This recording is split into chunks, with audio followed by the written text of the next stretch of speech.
एजाज सैयद साहब, आप कहिएगा, इस नुक्ते के ऊपर वापस आते हैं, बट ये जो 2 हफ्ते का पीरियड है, इससे हमें क्या एक्सपेक्ट करना चाहिए? क्या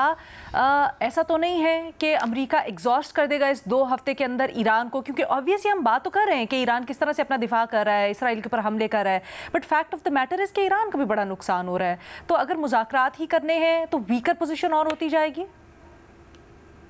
जी, मेरे ख्याल में अगर अमेरिका की ट्रैक रिकॉर्ड देखा जाए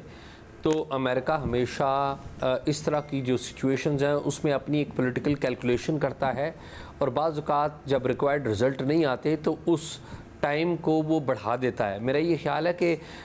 जो इब्तदाई 2 जो इनके ऑब्जेक्टिव्स थे,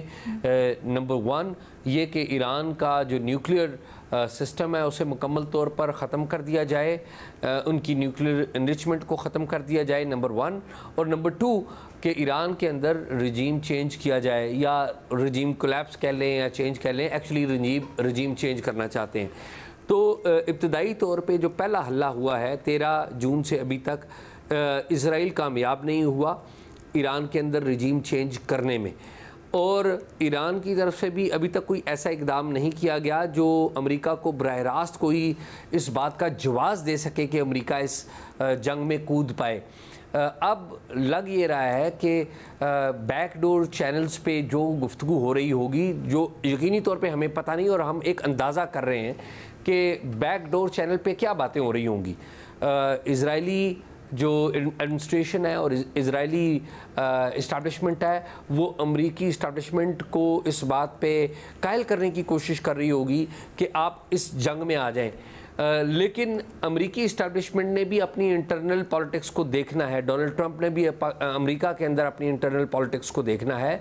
तो उनका ऑब्जेक्टिव क्या होगा कि वो यही कहेंगे कि हम आपको मज़ीद वक्त देते हैं, यानी कि 2 हफ्ते जो टाइम लिया गया है, तो आप इन 2 हफ्तों में अपनी परफॉर्मेंस दिखाएं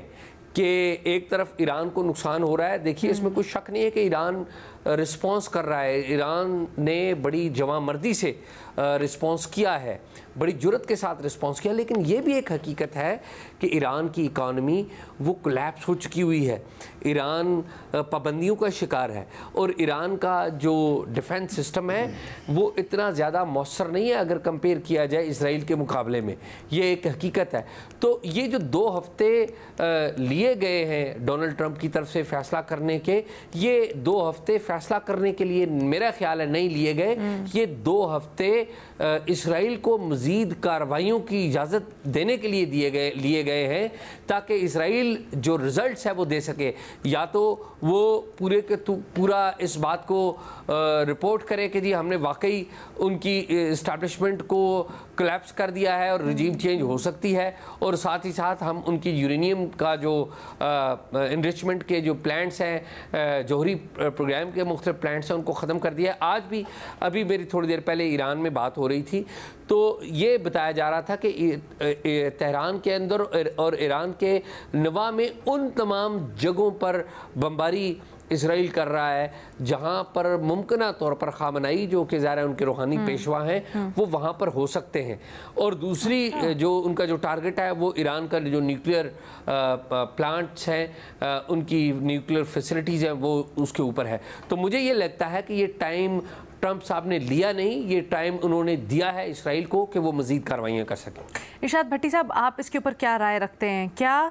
अगर हम ये बात करते हैं मुज़ाकरात की, तो आपको ये कहीं जाते हुए भी लगते हैं, आई नो इंटरनेशनल दुनिया इंटरवीन कर रही है, बट क्या होगा? अमेरिका इतने सब कुछ के बाद सैंक्शंस हटा देगा इसराइल के ऊपर से, ईरान के ऊपर से, अमेरिका उनको सेफली ऑपरेट करने देगा? मैडम शेख, अभी बेनज़ीर साहबा ने स्टीव वेटकॉफ का जिक्र किया। ये स्टीव वेटकॉफ वही हैं जिन्होंने field marshal army chief general Asim Munir साहब और ट्रंप साहब के दरमियान मुलाकात करवाने वालों में से एक हैं,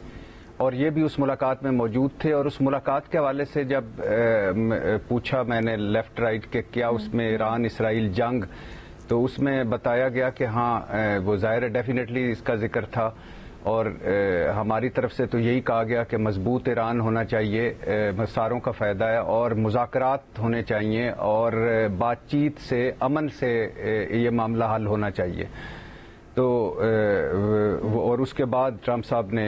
اس پہ بات بھی کی کہ وہ بہت اچھی طرح جانتے ہیں ایران کو اور ایگری یعنی کرتے ہیں ہم دونوں بہت سارے نکات پہ، اور پھر اس کے بعد یہ وقت بھی ملا۔ تو میڈم شیخ اب یہ جو سوال ہے آپ کا، ٹرمپ صاحب ایک آدھ سوال کر لوں اس سے متعلق آپ سے؟ میں اینڈ پہ کر لیجیے چلیے ٹھیک ہے، ہاں ظاہری بات ہے آپ کا فلو ڈسٹرب ہوتا ہے۔ پتہ ہے آپ سر نہیں پلیز آئی انڈرسٹینڈ۔ میڈم شیخ شکریہ پہلی مرتبہ انڈرسٹینڈ کرنے کا۔ میڈم شیخ غیر مشروط سرنڈر کرو اور تہران خالی کرو اور امن سے بات ہونی چاہیے، سفارتی معاملات سے معاملہ حل ہونا چاہیے۔ امن گیا، سفارتی چیزیں ختم ہوئی، اب جو ہونا ہے وہ ہوگا، بڑا برا ہوگا ایران کے ساتھ اور بڑا برا ہونے والا ہے۔ ٹرمپ صاحب ویسے تو الحمدللہ اس طرح کے متضاد بیانات دینے میں کافی آگے کے لوگ ہیں، آگے کے پہنچے ہوئے بزرگ ہیں، اور منہ پر جھوٹ بھی بول لیتے ہیں اور پھر اس جھوٹ کو خود بھی سچ بھی کر دیتے ہیں، اور وہ کیا تھا لفظ، انپریڈکٹیبل ہیں، اور آج یا کل یا بالکل اگلے لمحے جب ہم کل بیٹھیں تو ہو سکتا ہے اس کے الٹ ہی سب کچھ کہہ چکے ہوں۔ لیکن اور پھر دوسری بات ہے کہ لمحہ بے لمحہ صورتحال بدل رہی ہے میڈم شیخ اس سارے حالات و واقعات میں، اور عین ممکن ہے آگے چل کر بالکل ہی کچھ اور ہمارے سامنے ہو۔ لیکن ابھی جو سوال ہے اس وقت جو آپ کا ہے، اس کے مطابق جنگ کا 2 ہفتوں میں جو ٹرمپ صاحب نے 2 ہفتوں کے لیے ٹالا ہے یا خود کو علیحدہ کیا ہے، اس اعلان کا مقصد میرے خیال میں ایک تو اعزاز نے بتایا بھی ہے، لیکن میرے خیال میں 2-3 اور بھی ہیں جی۔ ایک تو ہے کہ جو امریکہ اور اسرائیل چاہ رہے ہیں وہ نہیں ہوا۔ وہ چاہ کیا رہے تھے؟ وہ چاہ رہے تھے کہ فوجی قیادت کو ان کے اپنے غداروں کی مدد سے شہید کر کے، پاسداران انقلاب والی قیادت کو شہید کر کے لگاتار فضائی حملے ہم کریں گے، ایران گھٹنوں پر آ جائے گا، سرنڈر کی طرف جائے گا۔ لوگ، ان کا خیال تھا، ان کی رپورٹ تھی کہ لوگ بڑے تنگ ہیں اس اسلام پسند اور انقلابی حکومت سے، لوگ اٹھ کھڑے ہوں گے، اور جو ہی ہم یہ سارے حملے کریں گے تو ایٹمی وہ جو جوہری پروگرام ہے وہ بھی پیچھے چلا جائے گا، اور ایک سارا کچھ ہمارے حق میں ہوگا۔ وہ نہیں ہوا، اور صرف وہ نہیں ہوا بلکہ الٹا ایرانی رسپانس نے اسرائیل اور اسرائیلی حکومت سمیت سب کو چکرا کر رکھ دیا، اور اسرائیل کے نیتن یاہو سے سوالات ہو رہے ہیں کہ کیا ہم نے اسی طرح زندگی گزارنی ہے کہ ابھی میزائل آیا یا کوئی ابھی میزائل آیا، یا گھروں میں رہنا ہے، نیچے بنکروں میں رہنا ہے، یا کہاں رہنا ہے۔ دوسرا میڈم شیخ، ٹرمپ صاحب کا 2 ہفتوں کے لیے معاملہ ٹالنے کا مقصد یہ ہے کہ مزید وقت دینا، جیسے اعزاز نے کہا، اسرائیل کو، اور جو کرنا ہے اگلے 2 ہفتوں میں کر لو، یا اگلے 2 ہفتوں میں جو کر سکتے ہو وہ کرو، اور اگر نہیں ہوگا تو پھر دیکھیں گے، یا مزید وقت لینا امریکہ کے لیے، کیونکہ امریکہ میں بہت ساری تنقید ہو رہی ہے، ان کی اپنی پارٹی کے لوگ بھی کہہ رہے ہیں کہ جب آپ کی تلسی گوارڈ نے کہا تھا کہ کوئی وہ ایٹمی ہتھیار نہیں بنا رہے، اور جب انٹرنیشنل اٹامک انرجی ایجنسی نے کہا کہ ہیڈ نے کہا کہ بھائی کوئی ان کے پاس ایسے شواہد نہیں ملے، تو آپ کس بیس پہ ان پر حملہ کریں گے؟ تو لہٰذا آگے ٹالا ہے کچھ وقت۔ اور پھر تیسرا جو میڈم شیخ میرے خیال میں اس 2 ہفتوں کے لیے ٹالا ہے، اس میں چین اور روس کی سخت پوزیشن جو ہے، بظاہر وہ اس وقت سامنے نہیں کھل کر آئے، لیکن وہ بڑی سخت پوزیشن لے رہے ہیں اسرائیلی بدماشی پر بھی، اور امریکہ کی کسی قسم کی انوالومنٹ پر، اور پھر نیٹو کو بھی راضی کرنا ہے ٹرمپ صاحب نے، اکیلے وہ نہیں آئیں گے اس میں۔ اور